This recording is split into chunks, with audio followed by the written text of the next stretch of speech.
I finally watched The Outwaters. I don't know how many times I got comments asking for me to review The Outwaters. I hope you're still interested. It's been months since it was released, but you know how it goes with my schedule right now. So I hope you're still interested. Also, what do you think about my new glasses? They're cute, they're green, and they're from GlassesUSA.com, which is the partner for today's video. If you didn't already know, GlassesUSA.com is one of the largest glasses and sunglasses retailers in the US. They have thousands of styles from Ray-Ban, Gucci, Oakley, and so many more. And they start at only $39 with up to 70% off retail prices. And if it seems like there's too many choices, you just can't select which ones would suit you best, they do have an easy online quiz that you can take, and it'll help suggest frames for your face shape and just what you're looking for. Also, shopping online for glasses, I get, can be kind of inconvenient, right? You can't try on all of the pairs that you want to try. I think it's important to see how it fits your face shape, your eye shape, where your eyes are located, things like that. I know for me, I feel like I have a really weird head shape, or like my ears are off kilter a little bit, or my eyes, you know,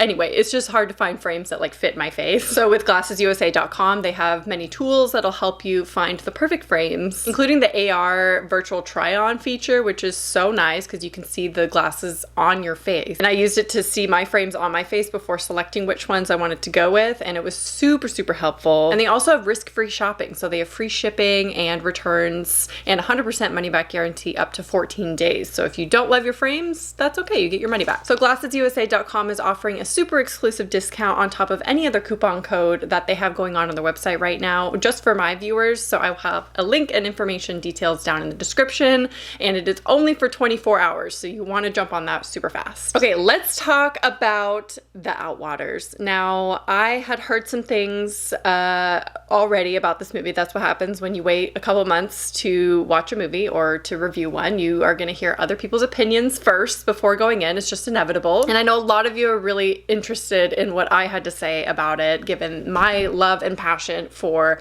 found footage movies. It is probably my favorite type of horror movie out there. Like, I pretty much love any found footage movie. So The Outwaters is about an excursion to the Mojave Desert that turns creepy when a group of campers start to experience unexplained sounds, vibrations, and unnatural animal behavior. Then one night, everything changes, sending the foursome on a mind-bending trip through terror. Now, I originally started this movie before the move, and I got about halfway through, and just with timing and everything, I couldn't finish it. And then I saw that it was streaming on Screenbox, which is really convenient because I do have an account on that, so I was able to finish it on my phone with headphones in, which we'll get to. So the budget for this movie was only $15,000, so it is kind of a no budget type movie, which I personally love. I think Paranormal Activity was one of those, Willow Creek, there's so many, Blair Witch Project, found footage movies that work on a very minimal budget, and I think it is really effective and really works for that type of horror. So Robbie Banfitch was actually the writer and director for this movie, and also plays the lead role of Robbie in the movie. So he had many parts in it, and I feel like that plays into the no budget. It's just like a passion project for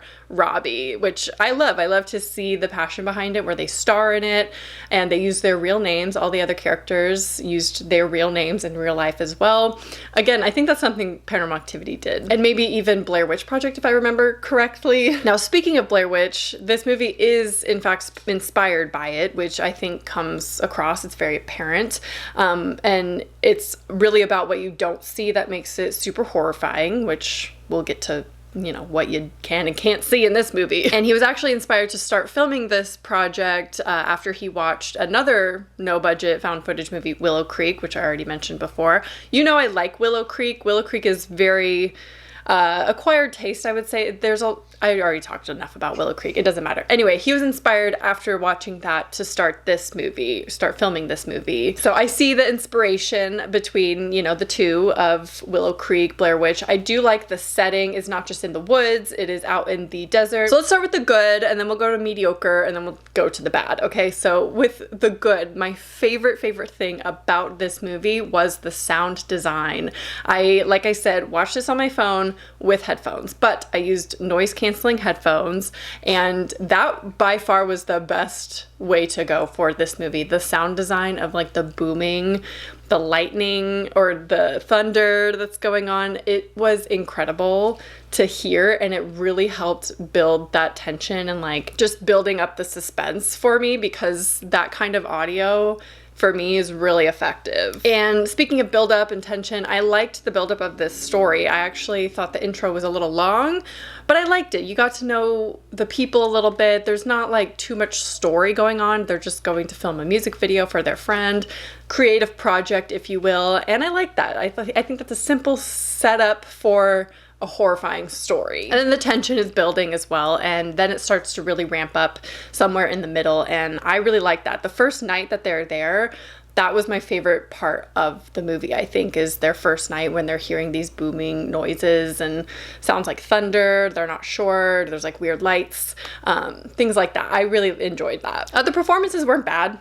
I don't know, I think Ange was probably the worst out of all of them, but I believed it. I believed her as a person, as a character. So the middle of the movie pretty much is the mediocre part. I feel like it dragged on so long, like the second night that they're there, and we're just like, we're seeing the same things over and over and over again, and I feel like it's just so repetitive and so long. Like, why is it so lengthy? It doesn't need to take this long, you know? I just felt like it could have been edited down. Like, I think it would have done so much better with a little bit of editing. And, you know, I like the rawness of found footage where it's like, oh, you stumble upon the SD cards or whatever, the footage cards, and it's set up in this movie like that with like the cards, title cards and everything. How many times am I gonna say cards? And I like that, you know, and we get just like the raw footage, right? There's not a lot of editing. But I feel like it needed to be condensed a little bit, especially that second night. He's just filming. We're seeing a lot of the same things. I don't know what the heck's going on, which we'll get to. And I'm not gonna lie, I even used the little 10-second fast forward feature a couple times in that middle of the movie because I was just like, all right, I don't have time for this. Like, I really don't have time for that. So I wanna get it going. Like, let's keep it moving. So anyway, it was just a little bit dragged out in the middle of the movie. And so that to me was just kind of like, I think it works for some people. I don't think this movie needed to be an hour and 50 minutes, I think, with credits in the end and everything included. So maybe an hour and 40 minutes total, if I'm being generous. Could have been 20 minutes shorter, you know? So as far as another mediocre thing to me was the horror, I would say, the actual horror elements. We see a lot of blood and we don't see much else going on. Like, it is a no budget, so I understand the limitations, and sometimes we don't need to see a ton of things. And we understand that there are wounds, you know, we don't see anything on camera, and I think until the end, which again, we'll get to that. No spoilers in this video, by the way. I don't really need to. I'll just tell my thoughts about the ending. Anyway, I wish we saw more or saw less, one of the two. I feel like they showed a lot of blood and not a lot of anything else. And again, that seems like a little bit of a cop-out for a found footage movie. I think what Blair Witch Project does so well is what you don't see, but they also are very reserved in what you do see to keep the horror going, and it's not overachieving for the budget. They know what budget they were working with, and this one I feel like was a little bit overachieving with what they wanted to accomplish within their budget. Okay, so let's get to the bad, the things that I did not like about this. First off, was so annoying. You're watching the whole rest of the half, whatever. The last hour of the movie is through like a little tiny beam of light, like literally this big. Everything else on the screen doesn't matter. It's just like this little tiny little flashlight for an hour. And again, it's what you don't see, but I'd like to see more. I'd like to see a little bit of something. I don't know what I'm looking at half the time, but I'm just like, you know that TikTok audio, I can't see fucking shit out here. That's what I felt like the whole time. I'm like, I can't see anything that is going on. And I know that's like a big complaint for this movie. I've seen other people talk about that. And I didn't want to be that person because I love found footage and I love when people hold back with what you see because of the budget and just in general to keep it spooky without being gratuitous, right? And you know, that's fine. That's a stylistic choice.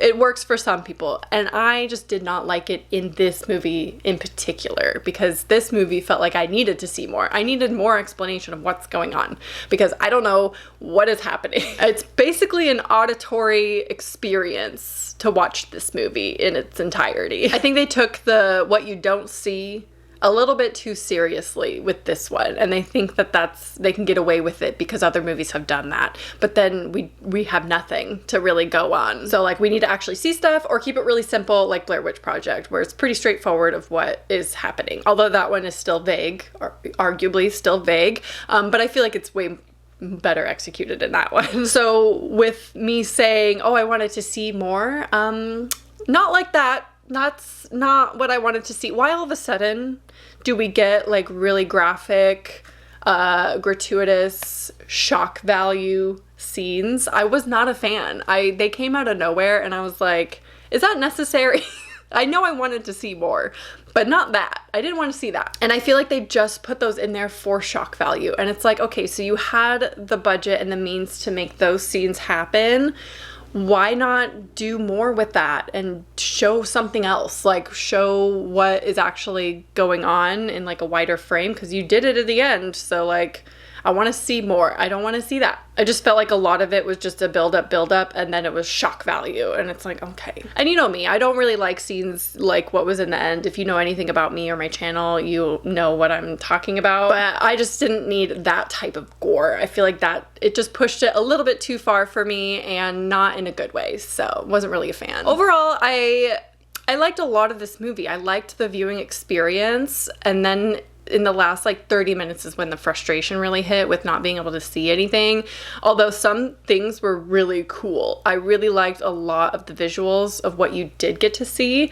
If it was just a little bit wider, with a little more light, then it would have been like on point. And then take away the shock value, it can end on a vague note. I'd be okay with that. It'd be better than what it, what it ended on for me. I don't know. So I don't know. This one's hard to rate for me. I'm still deciding 2.5, 3 stars, somewhere in there. It was decent. I liked the setup and the setting, and the concept is really cool, right? I love anything in the desert and found footage in the desert, although it did do kind of something we've seen before, like, but it's been done before a little bit. But give it a try if found footage is your jam. I would love to know your thoughts about this movie in the comments, because I know it's very controversial. Like, it's very polarizing of a movie. If you look at the Letterboxd ratings, it's like pretty much even keel all across the board. There's mixed reviews everywhere, but for me, it's pretty mid, And make sure you check out the glassesusa.com deal in the description box down below. I am absolutely loving my new glasses. They're so cute. Yeah, I hope you enjoyed this video, and I'll talk to you soon. Bye.